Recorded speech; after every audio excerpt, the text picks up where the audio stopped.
Hi, everybody. This is Erica Mello and Susan Clinton, and welcome to podcast episode number 84. And this was another one of our popular Facebook Lives that we did over the summer. And we really discussed our go-to functional movement patterns and how they're relevant to different patient populations. But we really honed in on some really key patterns, and especially in runners and in your average physical therapy patient. So we hope you enjoyed it. It was really, really popular. It And was popular and it was fun. And I think one of the things that we like about this particular podcast, Erica, is that it kind of takes a little bit of a deeper dive just into the functional movement exam that you and I tend to do, somewhat the same, somewhat different, that we talk about a lot on every one of our podcasts. So we hope you find this valuable. Yeah, we had a lot of fun doing it. And you're gonna, if you are in our Facebook group, we're gonna be doing some more of these lives going forward. So we do hope you enjoy it. And for those of you who are listening to this podcast live as it is released on November 5th, Susan and I recorded an on-demand session for the National Student Conclave. We were accepted to speak there live, and obviously we had to do it virtually. So the title of our presentation is Understanding Movement Strategy in Complex Case Presentations, Assessment to Treatment. So it is for the National Student Conclave of the APTA, and it is going on from November 4th through the 8th.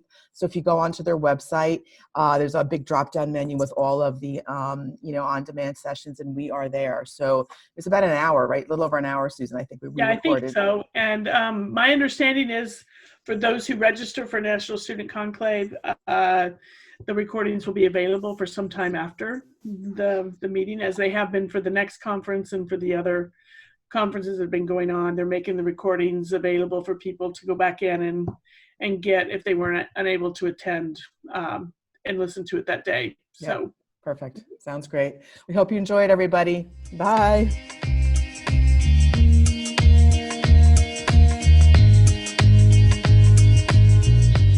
Today I put on a little, the comments in the when I originally posted that we're doing the Facebook Live.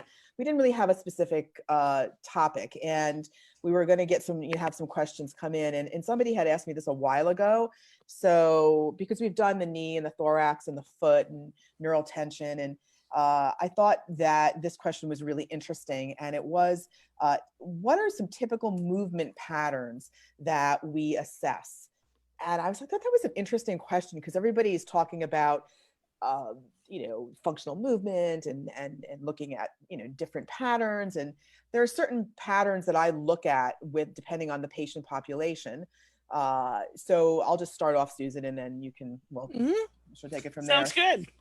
So for example, no matter what type of issue the patient's coming in with, for example, as a runner, right?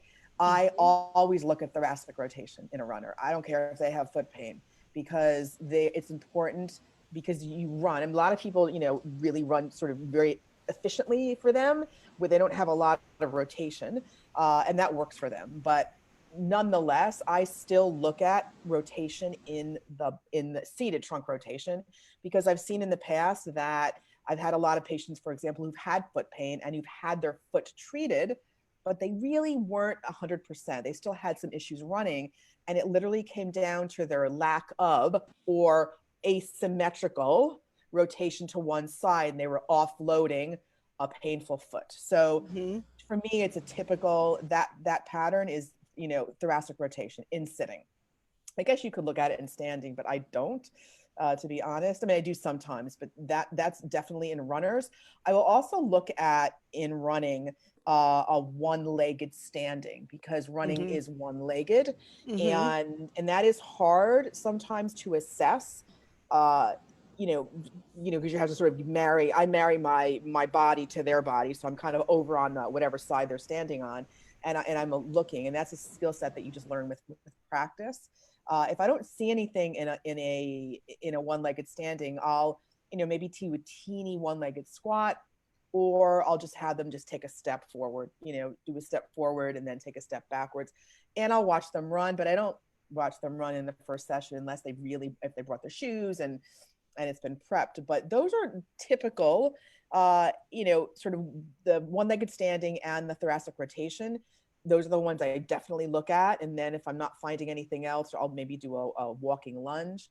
Do you want to add anything in Susan for that? Or? So yeah, no, backing up to the rotation is important for the following reasons. Number one, you have to have rotation, counter rotation through the kinetic chain, particularly the trunk with running, because the arm motion comes from and feeds into trunk rotation for a reason.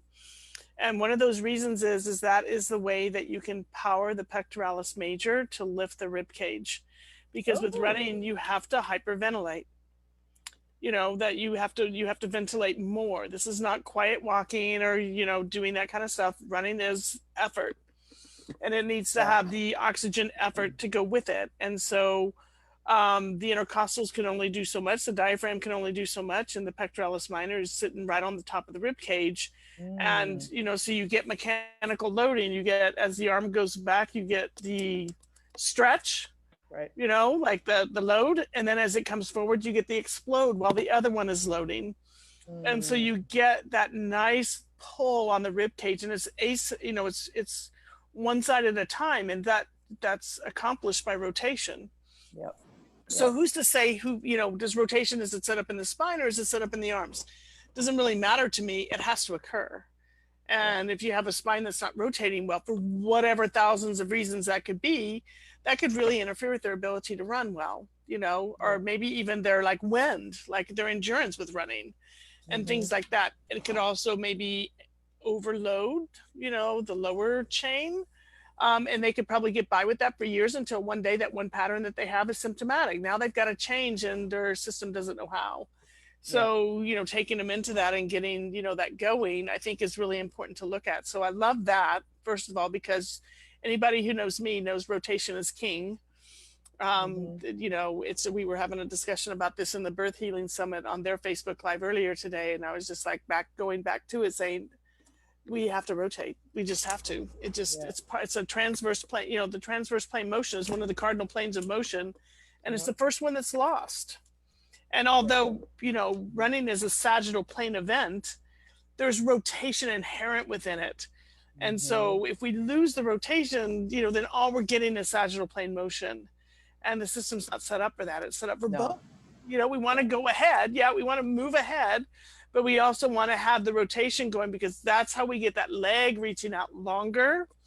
That's how we get the foot kind of getting in position to load and explode as we move over it, which brings me to the second part, is about the single leg stance you were talking about. How do they cope with load transfer? Exactly, because in the way you were talking about mirroring them and what's actually happening, are they really sliding around in that load transfer? Are they able to really contain it and explode off of it? I would even say that I find a lot of value in looking at single leg stance and really kind of getting an idea of that, but looking at it a little dynamically too. Can they squat a bit? They don't have to do a full pistol squat to run. Sorry, but they don't. It's great if they do. I'm impressed with people who can, but because I can't. I can do it assisted, but I can't do it by myself.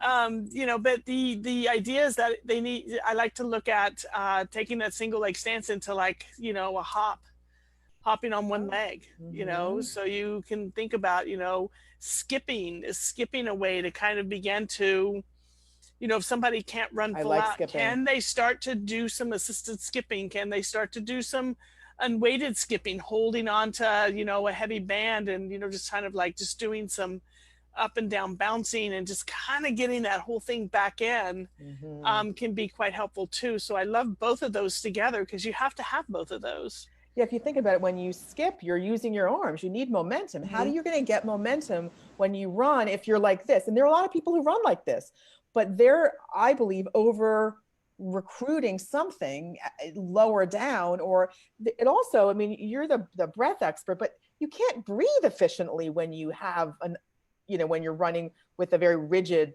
torso, correct? It's just right. Or they may just be, there's a lot of people out there that run for days and days and days and days without a lot of rotation. But again, down the road, if they become symptomatic, it's something we have to look at. Because I don't see people who run that aren't symptomatic. I mean, I don't sit there and look at the park and go, hey, that person, throw a card at them because they're going to need Mhm. me. Because I Right, don't really know that. right, Nobody knows what's, maybe they have an event and they hurt their knee. And then now that particular style they had no longer works for them right, because they're symptomatic from some other thing that's happened. Like I used to run all the time and then I fell down the stairs and hurt my knee and I haven't been able to run since. right. And it's Yeah, like maybe it's because they're trying to run in the same pattern they were doing before that they can't compensate with anymore. And we really want them to be able to do that yeah, and to get in there with that. yeah, So uh, just thinking about those along the lines in that kind of way can be kind of fun, yeah. and really looking at that. So and I find going back to also another thing that you talk about when movement patterns that you look at a lot are at the foot. And Mm. this is probably a good time to just kind of repeat that a little bit. Like, what do you look at the foot when we're thinking about running? Because now we've kind of moved this from movement patterns to Yeah, running. What movement patterns do we look at with running? right. Talk Yeah, a little bit about the foot stuff that you do, because you do some cool things when you're yeah. looking at So, that. I mean, I'll just give a quick example beforehand. So I did have a patient some years ago. He had a peroneus brevis tendinopathy, and this was a while ago. And people were working on his foot, and he wasn't getting better. And I watched him run, and I'm looking at him. I was videoing him, and his arm, like his left was his left foot, and his left rotation, thoracic rotation, was hyper, like more than normal. He was throwing his weight onto the outside border of his left foot, and he had very minimal right rotation. Why? I don't know. He changed jobs recently. Maybe it was the ergonomics changed. So ultimately, with him, I ended up working on restoring right rotation and making him aware of the fact that you don't have to sit there and think, are my elbows, symmetrical when I run, but you want to train a movement pattern so that it becomes ingrained in your brain. So I absolutely, the key with him with that foot pain was that he did need to restore some thoracic rotation. With the foot, so for a runner, I mean, you obviously need to look at a heel raise. I mean, you absolutely need to Mm-hmm. see how they heel raise and how they squat. So when they squat, you need to look at that fanning of the foot. And when they go into a heel raise, you absolutely need to see what it looks like. So from a step forward perspective, if you take a step forward onto that left foot and you weight transfer, ultimately you're going to need that fan at some point in that left foot, and then you're going to need that push off on that back foot. I will look at that multiple times in a patient who's a runner or who has foot pain or doesn't have foot pain. If I'm not finding anything else, I will look at that step forward. I will also look at lateral movement. And it's interesting, Susan, I know we all know that inversion and eversion exist in the foot, right? But we tend to look a lot at, can they do a heel raise? Can they do a squat, which is important. However, I am doing this more and more now. Can they do a lateral lunge? How do they load their feet laterally? Let's say you're standing and you do a lateral lunge to the right. Can you invert that left foot and sort of Mm-hmm. evert that left foot and invert that right foot? Mm-hmm. Can you have rotation in your feet? So it's a rotary joint like the thorax. So I'm including now much more, heel raise squat, but also lateral lunge. And it doesn't have to be a big lunge. It's, you can just have them do a weight shift. But Mm-hmm. I think you should test inversion and eversion, and not in the way that we sit there and test it with our hands. I think we need to come up with some good functional movements that can test that, right? I mean, do you have Mm-hmm. any thoughts on that?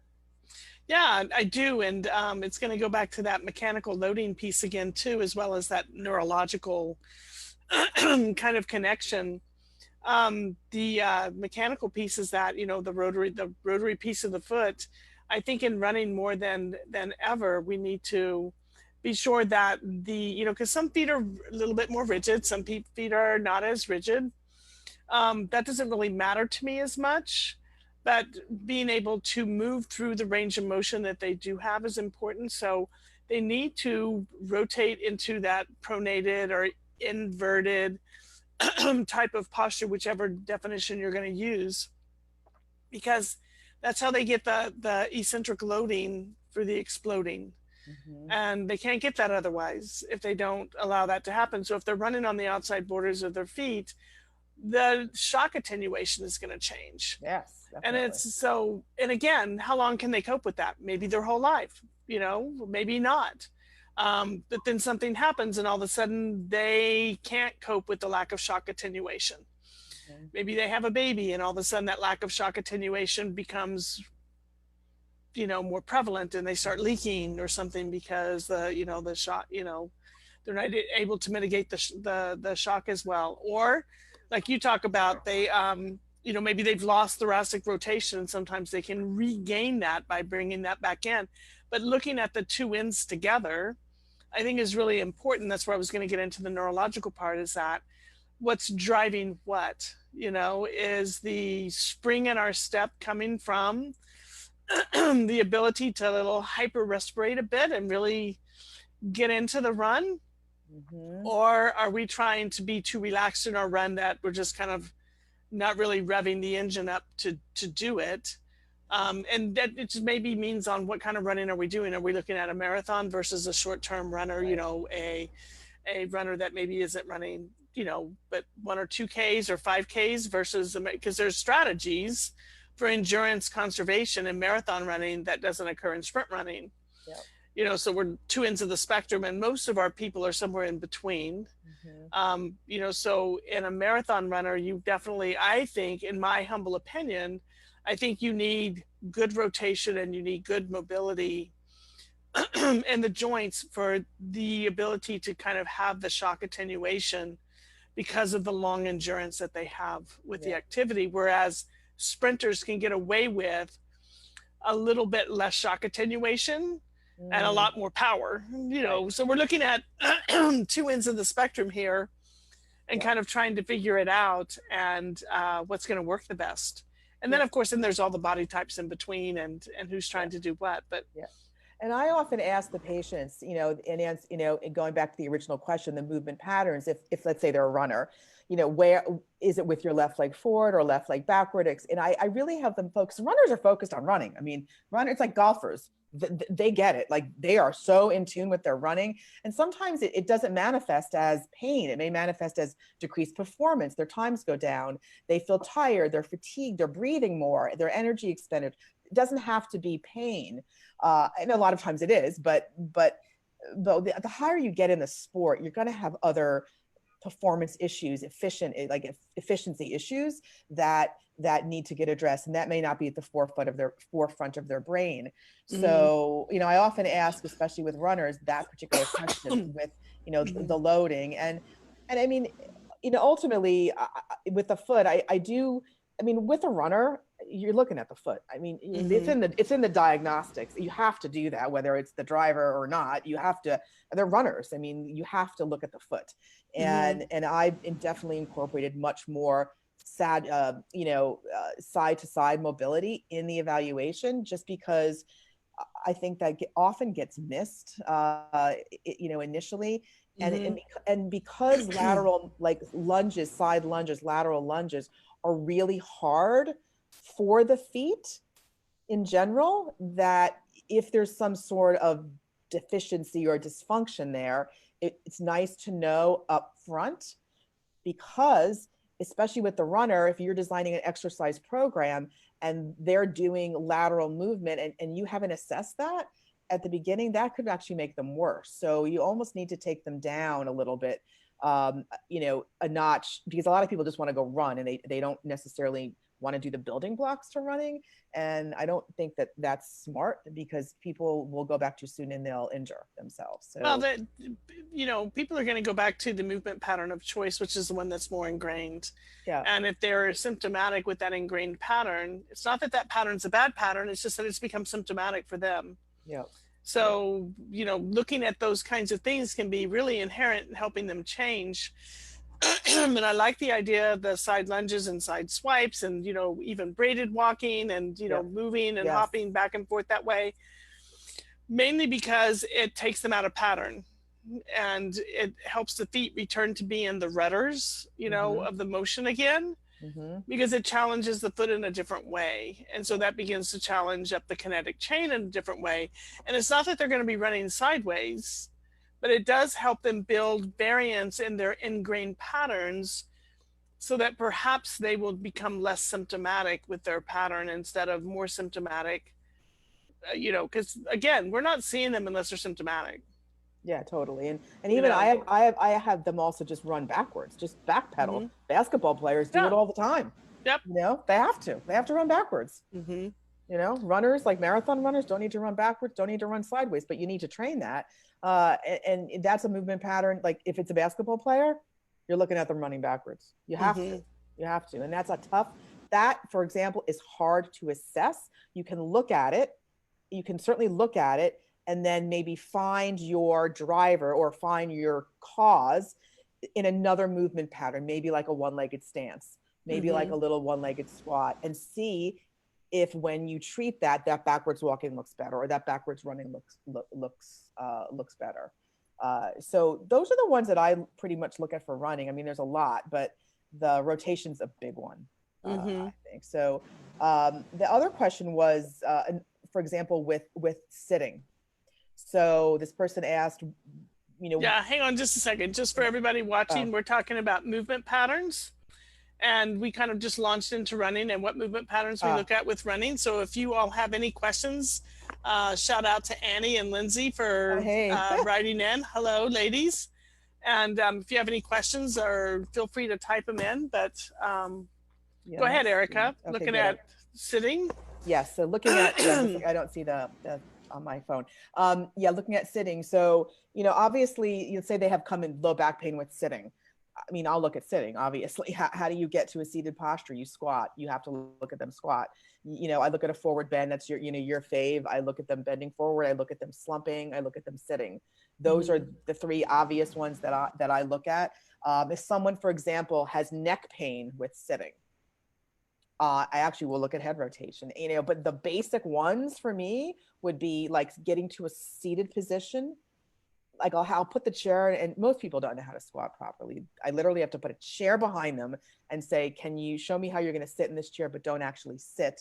Then I take it out, and then I just have them do some squats. And I'll have them do a little bit of, some slumps in sitting to see. I don't want to flare anybody up. If it's an acute disc or something, I generally won't, obviously for obvious reasons, but I don't tend to see those acute type patients. And then I'll look at them, in sitting, while have their feet propped up. And that's sort of the three go-tos that I see, no matter what symptom they're presenting with. Mm-hmm. Any things you want to add? Yeah, the squatting is like the hip hinge. I need to be sure that they have the movement pattern in there to hip hinge, because so many people that I sit, they go from sit to stand, tend to lean backwards and try to use a lot of quad and anterior chain strategy to get up out of a chair. Mm-hmm. And that's why they're leaking so much, from my perspective in pelvic health. And if I can get them to hip hinge and to get them in a different position, oftentimes they likely can control their leaking a whole lot better. They're just in a different pattern that's not as biomechanically tough to do, but they've lost, for whatever reason, they've lost that ability to lean forward. Yeah. I have no idea why. I just know that that's what I see. And then when I see people go into a squat, I often see them to go into like a tucked under type of squat. Yep. Relying on so much quad activity than, doing a hip hinge where they can really actually get a little bit deeper. But somewhere along the lines, they've just kind of, that strategy's there. They just quit using it, because again, we default to the strategy that's the most ingrained that we do all the time. And so I think those things are really good things to look at. I also look at in sitting, I look at their ability to change postures. We've talked about this before. I don't want somebody slumped all day. I don't want somebody sitting ramrod straight all day. I'd like to see them move back and forth in between. Yes. So that they have that ability to be much more of a dynamic sitter rather than a passive, stuck in a chair sitter.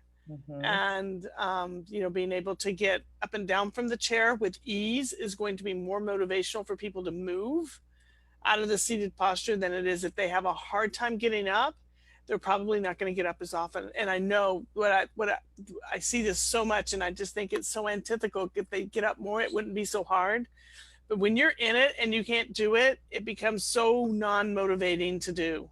Yeah. So, these behaviors perpetuate, each other, and just trying to figure out ways that's motivational for people to get up and move. Yeah. Like, why do you want, not just the why do you want to move, but what would make you get out of the chair? It's interesting. People say I can't go from sit to stand, and half the time they're hip hinging. They're not even, they're bending over, and then they're going into end range extension and standing. I'm like, that's really not like the most efficient way to stand. You can stand that, you can get up to stand that way, but ultimately you may want to try a different pattern, and that's very common. So I will look at the return from the squat, but oftentimes I don't see that. I literally have to put them in a chair and show me how you get up.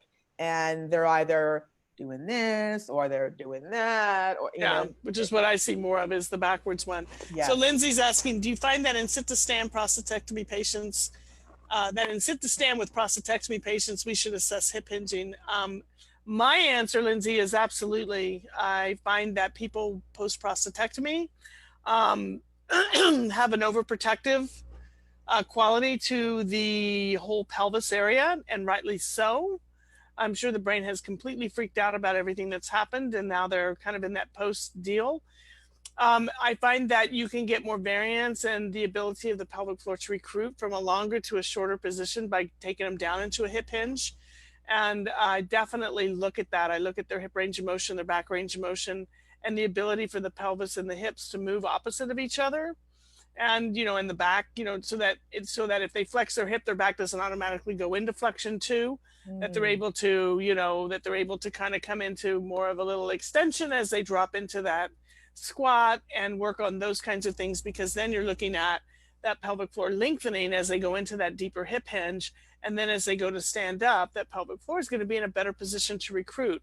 And it's getting at, we were talking about this with running, it's getting that mechanical load, that eccentric, that lengthening to like begin to pull up in the standing up part too. So the glutes are working from eccentric to concentric with that hip hinge that you were talking about, Erica, and doing that exercise, like how far down do they need to go to the chair, and how can we work that? So you're working on that mechanical loading, mechanoreceptors, that kind of thing going for recruiting. So glutes are going, pelvic floor is going, hips are going, hip rotators are going, lengthening into the hip hinge, and then maybe, kind of changing as they come into, into extension or standing and loading.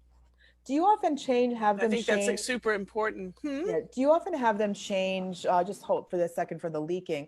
Do you often have people change their weight bearing on their heels when they stand up if they leak when they stand up? Let's say they're sitting and then they leak when they stand. So it depends on when the leaking's occurring. If it's occurring during the activity, like is it occurring as they lean forward to stand up? Yes. Is it occurring while they're standing up? Okay. Is it occurring once they get into standing? And those are all different cues. Yeah. So I tend to try to get people more on their whole foot. Get your feet underneath you and get up on your feet, because your feet are, that's their connection down into the earth. Yes. And then, then we have to kind of look at how long. So if they're leaking as they lean forward, they are likely they've been sitting too long. Yep. And they're, as soon as they've been forward, that's pressure on the bladder, and their system can't handle that. Yep. So that's another issue. How do we strengthen that system in that lengthened position to accommodate that? Or were they sitting for 4 hours and now it's just too darn late? At this stage of the game. But most of the time, what I see is people, as they start to struggle, start to get up, that's when they leak. And so getting them a lot more forward and in better position to where, they can unfold easier, because people just are afraid to lean that far forward. But man, all the momentum is with you when you do it. Yeah, that's for sure. It's interesting. That is interesting. I also look at with like the squatting, and we've talked about this on the podcast many times, squat with literally a very narrow base of support, heels together, squat, anything lower extremity, especially the foot, even people that say, oh, the foot doesn't matter, I'm sitting. It matters. There's a neural representation of your foot in your brain. So when you stand and it's very narrow squat, and you squat, and there's a restriction in your knee, your foot, your hip, it will come out in that narrow base. And I mean very narrow versus like a normal hip width versus a wide base. In my experience, if you've got something lower down, you'll see it more in the narrow base versus the wider base. And that does a whole different thing for your nervous system.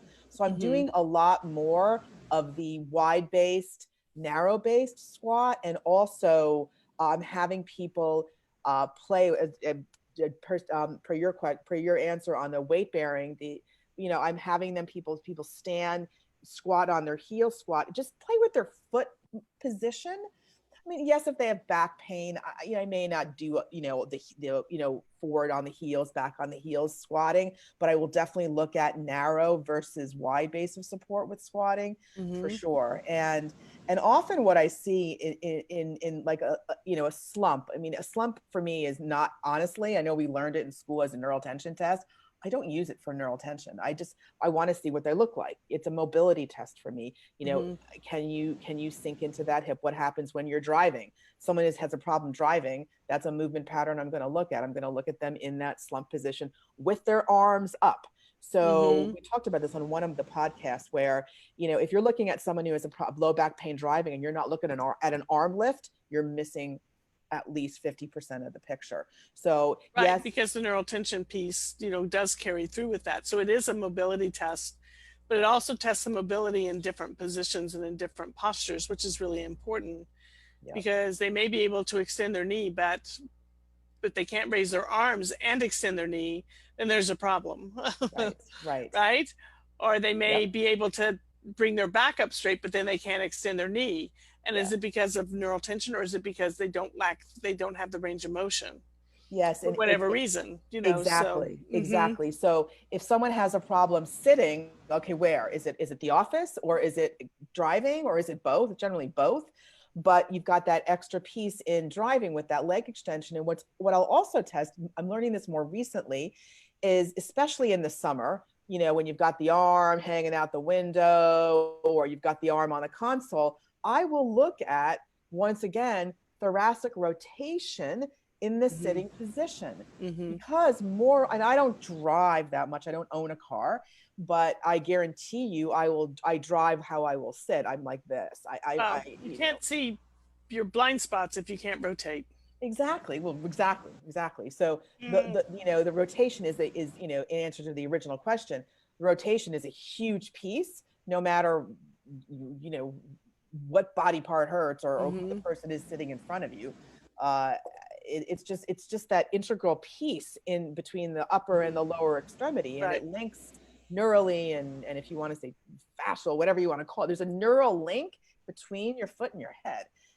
So those are the basic ones for sitting. And the only other question this person had, and then we can finish up, is, what do you actually look at if a patient, for example, this is almost like a straightforward one. I'm just looking down at the question she wrote.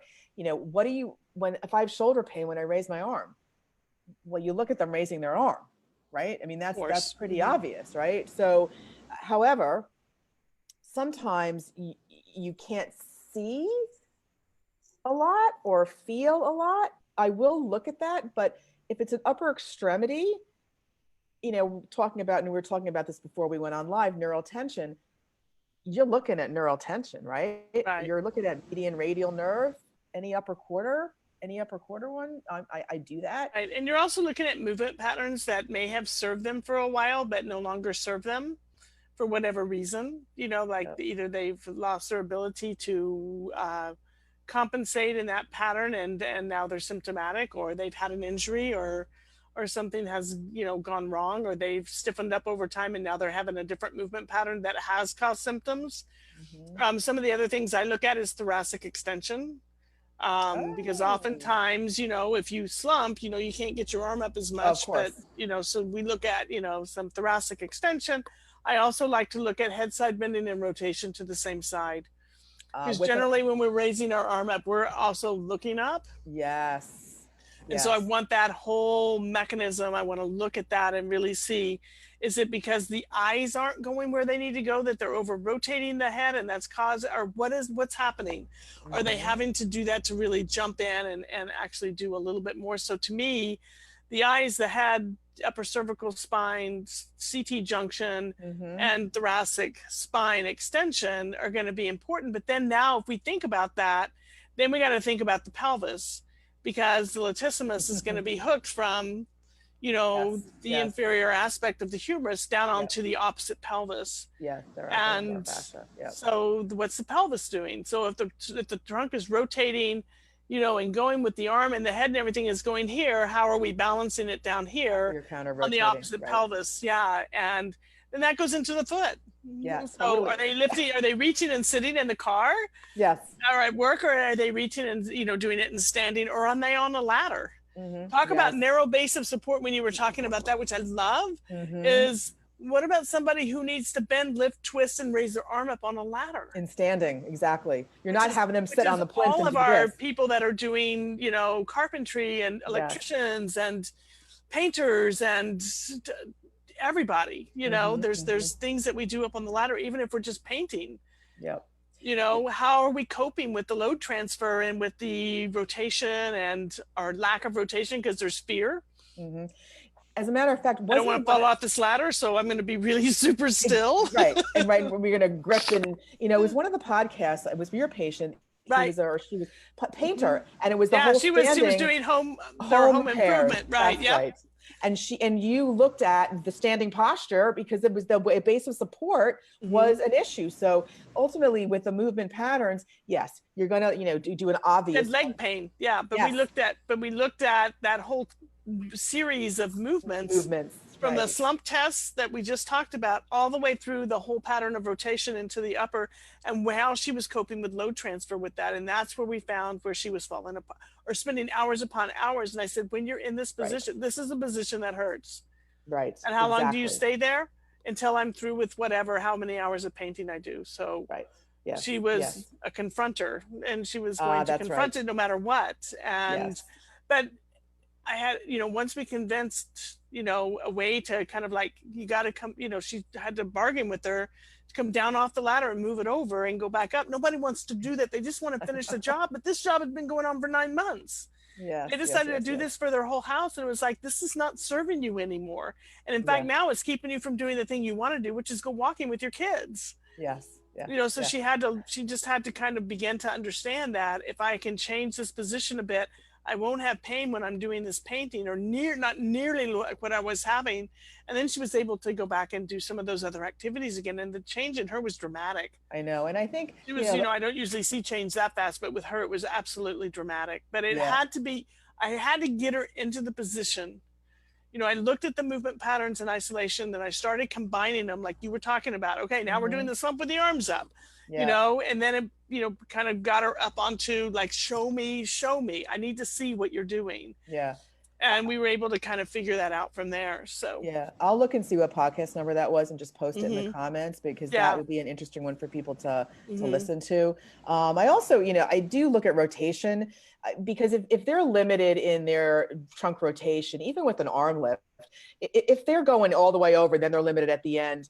Chances are they've got a lower thoracic issue. If they're just, they can't turn, then there's something, upper thorax and above in the glenohumeral, in this whole upper quarter, that needs investigation. So I do look at that if I'm not finding anything else in some of those combined motions. So I think an answer to the original question is there are some basic movement patterns that we do look at, but to be fair, we look at them in the context of what the patient's coming in with, in the sense that, is it standing on a ladder, raising your arm? Is it sitting and reaching and raising your arm? Is it sitting and driving, picking your coffee cup up?